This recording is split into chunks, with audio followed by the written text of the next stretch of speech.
Di dunia game, ada satu kata nih yang kayaknya ngatur banget cara kita semua bermain. Tapi, pernah nggak sih kalian bertanya-tanya apa sebenarnya yang ada di balik fenomena ini? Jawabannya mungkin bakal bikin kaget. Semuanya berawal dari angka. Nah, buat kalian yang gamer, pasti udah nggak asing lagi lah ya sama istilah ini. Satu kata yang bisa mendikte pilihan hero kita, nentuin strategi, bahkan bisa jadi sumber perdebatan paling panas. Yup, kita bakal ngebahas soal meta.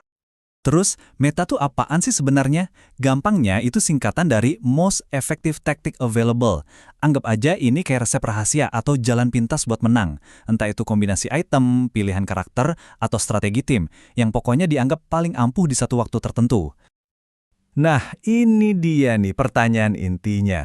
Kalau semua orang cuma ngejar cara yang paling efektif, terus di mana dong serunya? Di mana kreativitasnya? Di mana bagian eksperimen yang justru bikin main game itu asik?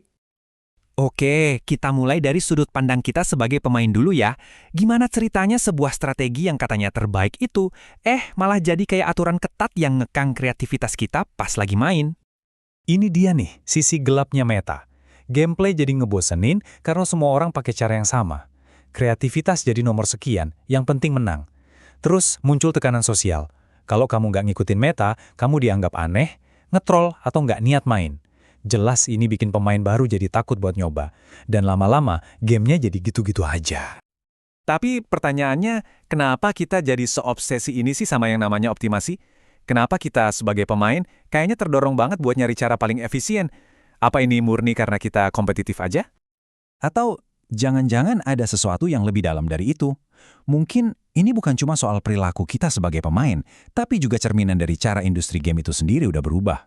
Yuk, coba kita geser deh fokusnya. Dari kita sebagai pemain, ke mereka yang bikin gamenya. Oke, sekarang kita ngintip ke balik layar nih. Di sini tuh ada perang yang nggak kelihatan antara visi kreatif para desainer game melawan tuntutan keras dari data dan angka. Dulu ya, game itu dibikin kayak film. Satu produk gede, dirilis sekali, udah. Itu yang namanya model core. Nah, sekarang kita ada di era live service, di mana game itu jadi layanan yang update terus-terusan. Perubahannya gede banget, dari sekedar produk jadi layanan, dari yang tadinya ngandelin intuisi kreatif, sekarang jadi iterasi yang didorong sama data perilaku pemain. Kutipan dari Dr. J.R. Whitson ini, wah, ngena banget sih. Intinya, kepercayaan sama apa kata data itu udah mulai ngalahin apa kata desainer. Jadi ada pergeseran besar, di mana ide kreatif dari satu orang dianggap lebih beresiko dibanding keputusan yang didukung sama tumpukan data dan analitik. Dan ini alasannya. Gini, biaya bikin satu game blockbuster itu bisa lebih dari $200 juta loh. Risikonya gede banget. Ya, jadi kebayangkan kenapa para publisher lebih milih main aman dengan formula yang udah terbukti laku menurut data, daripada nekat nyoba ide-ide baru yang radikal. Angka-angka inilah yang jadi pembenarannya. Oke, sekarang kita coba tarik lebih jauh lagi ya. Kita lihat gambaran besarnya. Apa sih dampak dari semua pergeseran ini ke arti bermain itu sendiri? Nah, ada konsep kunci nih, namanya instrumentalisasi permainan. Jadi, main game yang harusnya jadi kegiatan bebas buat senang-senang aja, sekarang malah dijadiin alat. Alat buat apa? Ya, bisa jadi alat buat kita lebih produktif, alat buat ngumpulin data tentang kita, atau alat buat bikin kita terus-terusan ada di dalam ekosistem komersial mereka. Cara kerjanya gini. Setiap klik kita, setiap pilihan karakter, setiap detik kita main, itu semua direkam. Data segunung itu lalu dianalisis buat nyari tahu apa sih yang bikin kita main terus, dan yang lebih penting, apa yang bikin kita mau ngeluarin duit. Nah, desain gamenya pun diutak-atik supaya metrik-metrik itu naik. Tanpa sadar, kebebasan kita bermain udah diubah jadi serangkaian performa yang bisa diukur. Dan ternyata, apa yang terjadi di dunia game ini bukan cuma fenomena aneh yang berdiri sendiri loh, ini sebenarnya bagian dari transformasi ekonomi yang jauh lebih besar.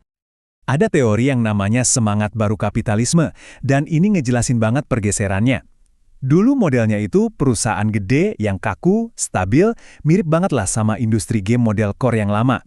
Nah, sekarang modelnya itu jaringan yang fleksibel, adaptif, berbasis proyek, persis kayak model live service. Kontrolnya bukan lagi dari atasan, tapi dari kontrol diri yang dipandu oleh data.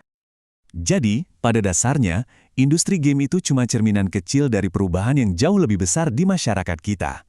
Obsesi sama meta, desain berbasis angka, dan main game yang jadi kaya kerja, itu semua bukan sekedar tren game. Itu tuh gejala dari cara kerja ekonomi dan masyarakat kita yang baru. Oke, setelah kita tahu gambaran besarnya, terus pertanyaannya, kita sebagai pemain bisa apa dong? Jadi, apa kita cuma bisa pasrah aja gitu? Kejebak sama angka-angka ini? Ditakdirkan buat selamanya ngejar efisiensi? Ya enggak dong. Nah ini nih cara pandang yang paling benar. Anggap aja Meta itu kayak Google Maps. Dia ngasih tahu rute tercepat buat sampai tujuan. Tapi kan kita nggak harus selalu lewat tol kan? Kadang lewat jalan kecil yang pemandangannya bagus itu jauh lebih asik dan berkesan. Intinya di sini, pahami meta, boleh. Tapi jangan biarin itu ngatur cara main kita.